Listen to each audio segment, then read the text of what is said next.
It's the Real News Network. I'm Sharmini Pires coming to you from Baltimore. In a recent article in The Intercept written by Matthew Cole and Jamie Scahill, it warns of efforts to establish a private spy organization to compete with the CIA, answerable directly to the CIA head, Mike Pompeo. The article is titled, "Trump White House Weighing Plans for Private Spies to Counter Deep State Enemies." According to the report, the man organizing the new spy agency is Erik Prince, former head of Blackwater. Prince is well connected with the Trump White House and is the brother of Betsy DeVos, the Secretary of Education. To discuss this development, I'm now being joined by Anuradha Mittal. She is the executive director and co-founder of the Oakland Institute, the institute that authored the report, "The Return of Erik Prince, Trump's Knight in America's New Crusade." Anuradha, thank you so much for joining us today. Thank you so much for having me. So, Anuradha, the Intercept says that the sources tell them the plans have been pitched to the White House, this plan to develop a new spy agency within a spy agency is a means of countering the deep state enemies in the intelligence community seeking to undermine the Trump presidency. Do we have any reason to believe that this is actually going on?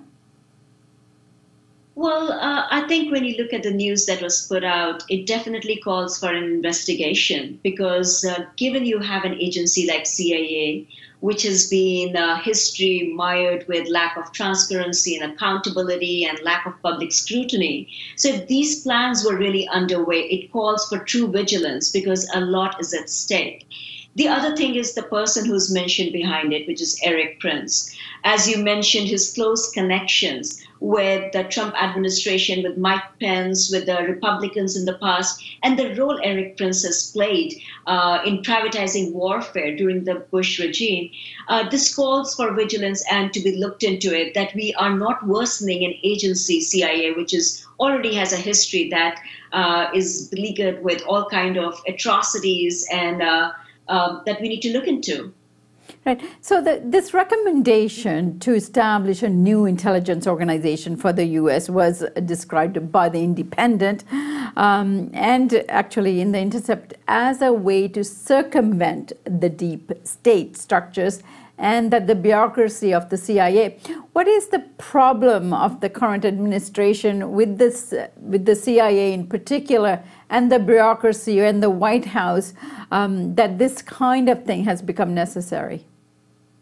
Well, I think, we have to be really honest that we have Trump in the White House who believes not in actually engaging in security briefings with the CIA and the rest. So he is trying to, it would appear, to set up a cabal of people who are close to him in political ideology and their vested interest, rather than representing people who would be best suited for their jobs. Whether you look at the pick for EPA, whether you look for his pick for any of the key positions, they are not bringing the necessary experience that would make America and the rest of the world safe.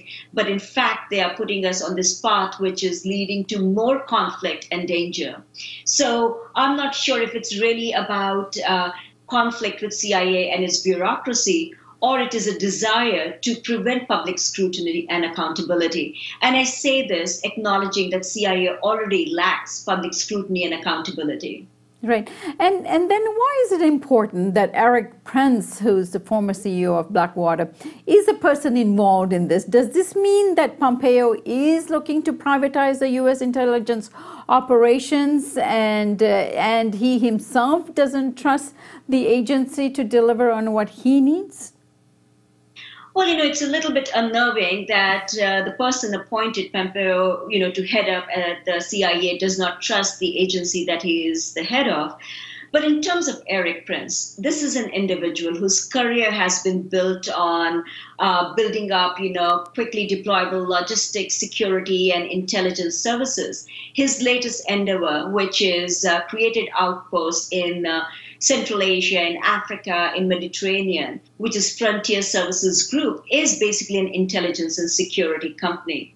And at the time of the presidential campaign, as the campaign was kind of heating up during late 2015, Erik Prince was back after his notorious career as the head of Blackwaters, becoming an expert on foreign policy. And he has been pushing for his strategy, for instance, to deal with ISIS, which is to kind of have privatized contractual or indigenous small groups to get ISIS on the ground.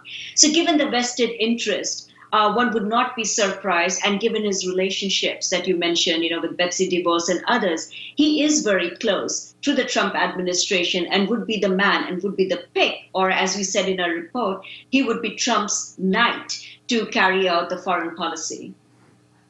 Anuradha, after 9/11, the Bush administration ordered the creation of an assassination unit of the CIA, which was kept in secret from Congress.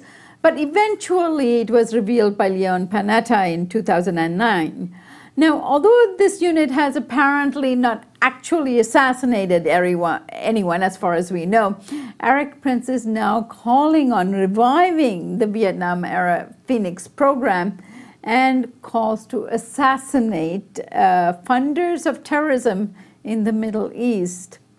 Are we now seeing a new development, or is this simply the constant element of U.S. security policy here? Well, it is hard to say, but we all know that, again, our foreign policy and a so-called security logistics have entailed projects that fly in the face of international norms and standards and conflict resolution and human rights principles. In terms of rendition, we are very well aware of what rendition programs of the United States, the kind of horrors they have unleashed on innocent citizens of Canada and elsewhere, just because they were Muslim or whatever. So given that, on one hand, we cannot say that all that is happening or might be being proposed is new. But what I'm really concerned about is that if you start thinking of other countries, whether it is Venezuela or Iraq or Iran or tomorrow North Korea, were to deploy the same tactics of having these units that would carry out assassinations of people, individuals that are seen as threats, we would be calling that terrorism. And that is why, in the light of what has happened in the past, what continues to happen, or might be being proposed, it becomes essential that public scrutiny is called upon. Because this is not going to make America safe. We know that the privatized warfare in Afghanistan, in Iraq, are some of the most grim moments in history, in our own history, as well as the world's history. And it also kind of fueled this anti-US sentiment. So if you want to stall that, and if you really want to make America safe, it is going to be very important that these men who are running around acting like, this little boy's play of spies, network, and the rest is really brought to public scrutiny to ensure that their democratic values and international human rights are being followed. Right. And I guess the crux of the issue here is, of course, scrutiny, but also accountability. But when you take espionage, by definition, the activity taking place is in secret and with anonymity.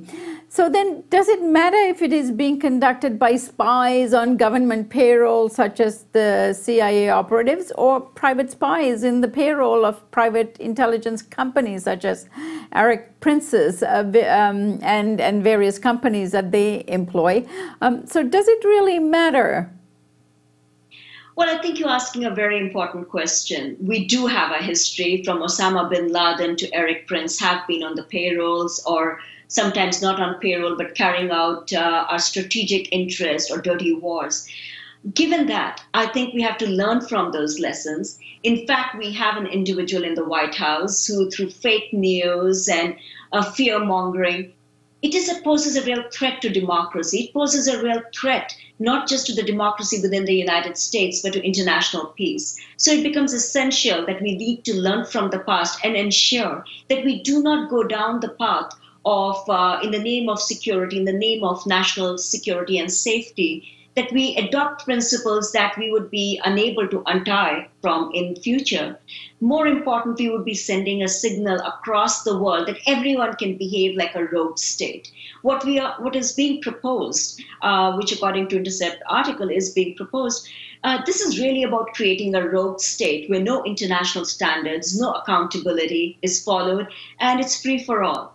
So this needs to be checked in and reined in before we, embark on new wars and further conflicts, which would be disastrous for us as Americans as well as for the rest of the world. All right, Anuradha, thank you so much for joining us. This feels like we've just cracked open something that we need to continue to watch, keep an eye on, and report on the developments. And I hope you join us for that. Thank you so much. I look forward to that. Thank you. And thank you for joining us here on the Real News Network.